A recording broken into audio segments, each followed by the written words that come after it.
To the Jewish mind in the time of Jesus, heaven represented three different things. There was the firmament, or the atmosphere which surrounds the earth. There were the starry heavens, which contain all the stars and planets and galaxies. And then there was the heaven of heavens, which referred to the dwelling place of God. Now, somewhere in between then and now, Bible readers have confused the idea of heaven with the question of where we go when we die. But a careful reading of the Bible actually shows that the idea of heaven is much more intricate and far more beautiful.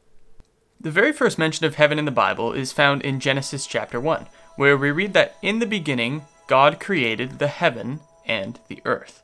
And so begins this relationship that spans its way throughout all of Scripture, in which the heaven and the earth are seen to be almost total opposites. On the one hand, you have the heaven, which is the dwelling place of God from which his plan and purpose is worked out, and on the other hand is the earth, which God has given to humans as their dwelling place. But these two places weren't always total opposites.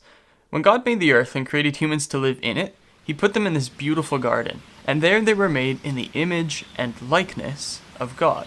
So, in other words, God's creation on earth resembled the heavenly pattern.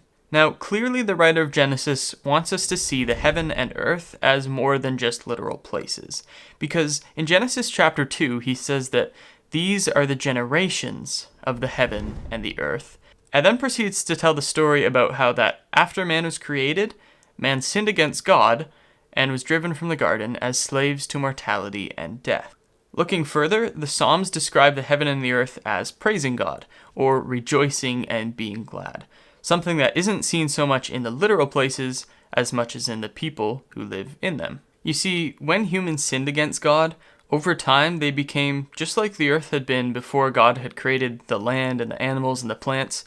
They were without form and void, or structureless and empty. The prophet Isaiah says that the fruitful place had become a wilderness. In other words, God's people had lost their knowledge of him and had failed to be like him in the ways that he had commanded. But God wasn't always going to leave it this way. Through Isaiah again, he says that just as the rain comes down from heaven, making it bring forth and sprout, so shall my word be that goes from my mouth.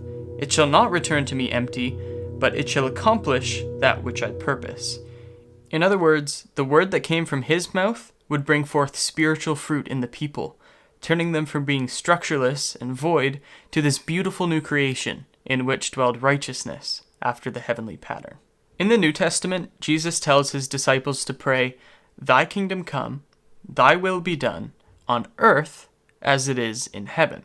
And this is a verse that challenges the common Christian belief of heaven, because unlike heaven being this realm above the skies where people who have been good in their life go after death, Jesus is speaking about a time when the earth will be just like the heaven once again. In fact, the Bible says that the reward for those who have been righteous is reserved in heaven, and that Jesus will bring it with him when he comes back to the earth.